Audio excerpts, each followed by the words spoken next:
Next up, I got a Ruger P90. It's chambered in 45 ACP. I think the P series is the line of Ruger pistols that preceded the SR series. I'm pretty sure the SR series replaced this. Not positive, but I think that's how I remember it. But anyway, this is their older line of pistols. I think it's a pretty nice handgun.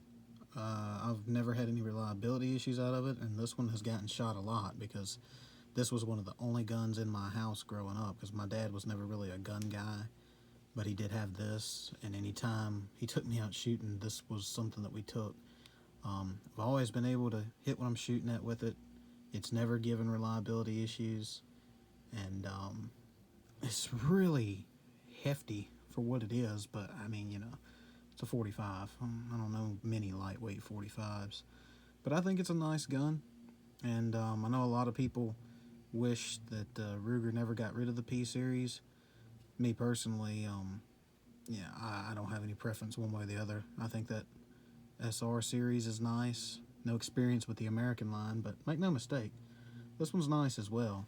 But a bit of a relic now, but still functions just fine and remains a viable option if it's the only thing you can get to.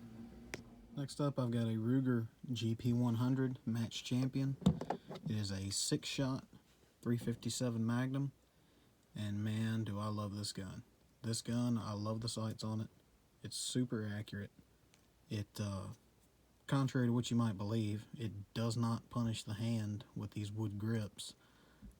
Pretty manageable recoil, really nice trigger pull, whether it's double action or single action. It's really, really nice. Better than most revolvers that I've messed with. But I actually traded this gun. I don't usually get rid of guns for any reason. I don't trade, I don't sell. Pretty much I just buy. But I had a guy with a military surplus rifle that I really wanted, and he said he would trade me for this revolver. And so I did it, and I regretted it every day that afterwards. And years later, I kept contact with the guy. He was actually a co-worker, and I'd always ask him every now and again, when you ready to get rid of that revolver? When are you getting ready to get rid of it? And finally one day he said, yeah, I think I'll go ahead and sell it to you.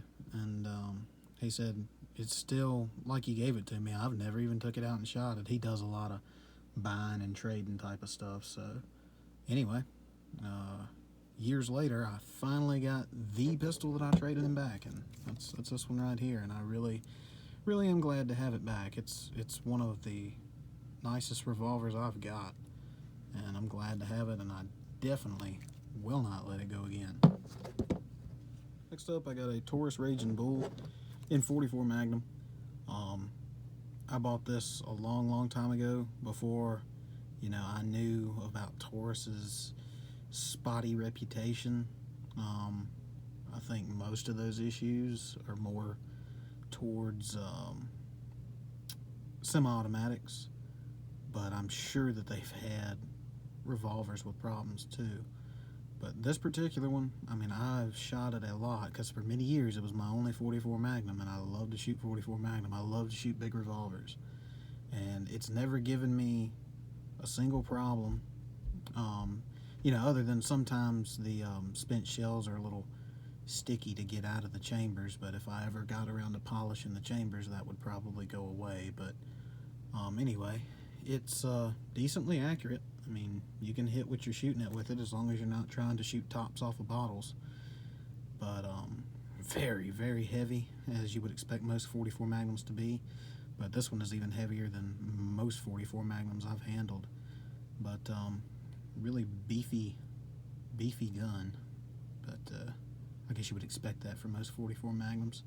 But I enjoy it, I like it, and even knowing more now than I did when I bought it about Taurus and their problems, I guess I'll never get rid of it, because unless it starts giving me problems, there's no reason for me to do that.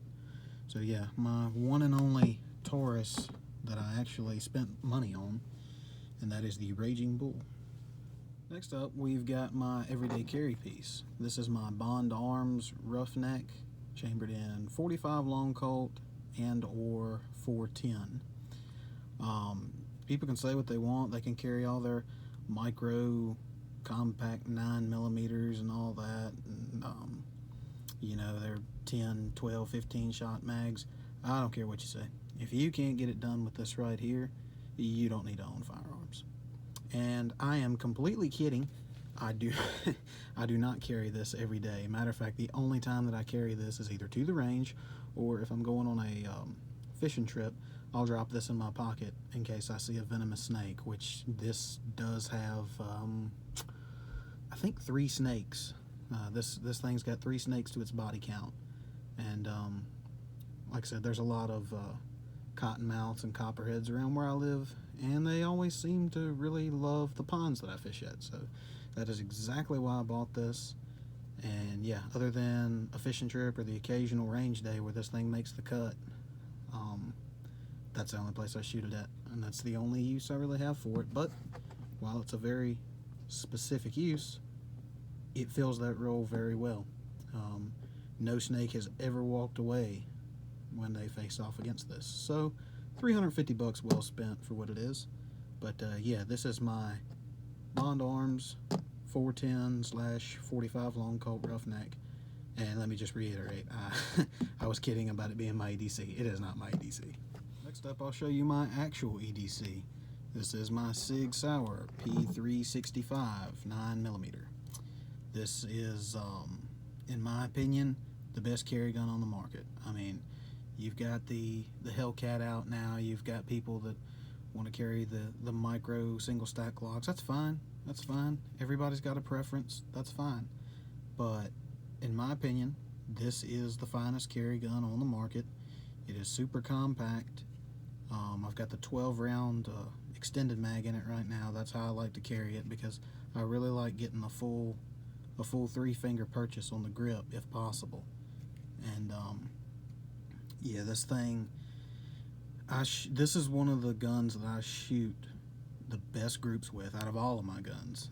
There's something about striker fired SIGs that just work for me. You know, whether it's the sight picture, whether it's the trigger, the way it fits in my hand, probably a combination of all 3.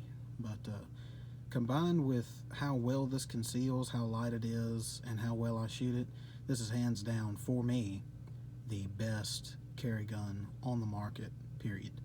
And only thing I've done to it is I put this flat bow trigger in it, and I really love flat bow triggers, whether it comes to pistols or rifles, so that's why I did that.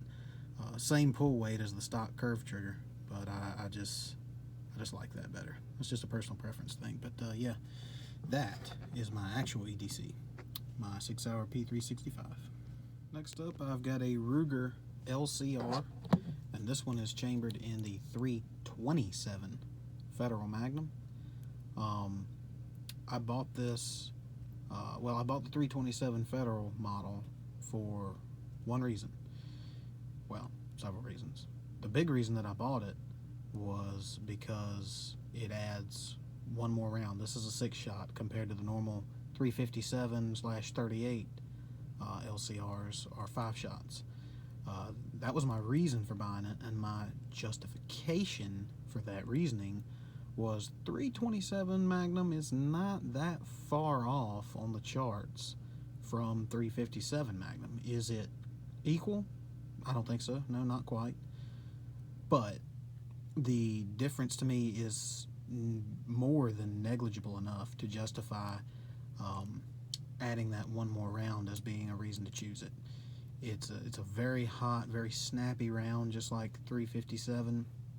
But yeah, if you're talking one extra round in a gun that holds 15 or 20, you're not talking about much. But if you're talking about an extra round when it only holds 5 to begin with, yeah, I mean, that's percentage-wise, that's a considerable bit more. And that is why I chose this. This gun is super light for a revolver. It's super light for anything. And it has one of the best It has the best double action trigger pull of any double action capable gun that I have ever handled in my life. I'm talking semi-automatic pistols with a double action feature, revolvers with double action capabilities. This is the most incredible double action trigger pull I've ever seen. I mean, I could sit here and click the trigger all day. It is unloaded, as all of my guns have been checked for prior to recording with them. But you just wouldn't understand. I could sit here and do it all day, and you just wouldn't understand unless you were here pulling the trigger and seeing for yourself. But I got this to slip in my pocket at a place that I used to work. They didn't want us carrying firearms, but in the places we were, in the situations we were in, we needed something. You know, if you valued your life at all, it's kind of like, well, if you ever needed it, at least you'd be alive. You might be without a job, but my life is worth more than my job. So bought this to slip into my coat pocket, and it served me well. Never needed to use it, but it served me well. And it's a really good pocket gun. If you're looking for a pocket revolver, I don't think you can beat the Ruger LCR. Next up, got the Ruger 5.7, or actually I think the Ruger calls it the 57, but this is the 5.7 by 28 millimeter chambered Ruger pistol that just released not long ago, and this is obviously to compete with FN's 5.7. Got the nice fiber optic front post and the blacked out rear leaf. This gun is really accurate and almost zero recoil. It's a really well made pistol in my opinion. I'm glad Ruger came out with it. I think they did a really good job with it. And one advantage, the most obvious advantage that it has over the FN pistol, is it has the ability to mount a micro red dot on top, which I will be doing at some point, just not quite yet. But I've got the plate. I have bought the plate to mount the sight, so I'll get around to that eventually. But it's a really fun gun to shoot. Like I said, really accurate, almost zero recoil, decent trigger pull. Yeah, one that I'm definitely glad to have. That's the Ruger 57. Next up, I got one of the more iconic looking guns. That is the Luger P08. This one, from the way I interpret the markings and the things I've looked up, this one appears to be a British capture model. This one, the frame at the very least, was, as you can see, made in 1917. So, it's still an old piece. Definitely not an all numbers matching. It's kind of a hodgepodge of this and that, you know, whatever will fit to make it work, wherever it was, I don't know what you call it, re-arsenaled, I guess. But it still works, it still fires, it's still fun to shoot. The collector value is definitely not what you see a lot of Lugers going for. I mean, this is not a $2,000 Luger at all, period. But because it's low on the collector value spectrum, I thought about replacing the barrel, because the barrel is really frosted. It's really you can tell it hinders the accuracy. But I know replacing a big part like that makes a lot of people cringe when they hear it, you know, the idea of being thrown around when it comes to a Luger. But like I said, the collector value of this thing is already in the dirt, because it's just a hodgepodge of parts. But it's cool to me. You know, it's still an old gun. Just because it's not all numbers matching, I mean, I don't care. I really don't care. It's still a Luger. It's still a PO8. You know, it's still cool. It's still cool to me, and it still shoots and functions. All I need to do is decide if I'm going to replace the barrel, and whether I replace the barrel or not, it kind of needs to be gone through, probably by somebody a little bit more competent than me, because this thing, just the little bit that I've taken it down, it is a very complex animal, but needs to have some springs replaced, especially the trigger return spring. But as is, it does shoot, but just not quite as accurate as I would like it to be. But yeah, anyway, that is my Luger P08.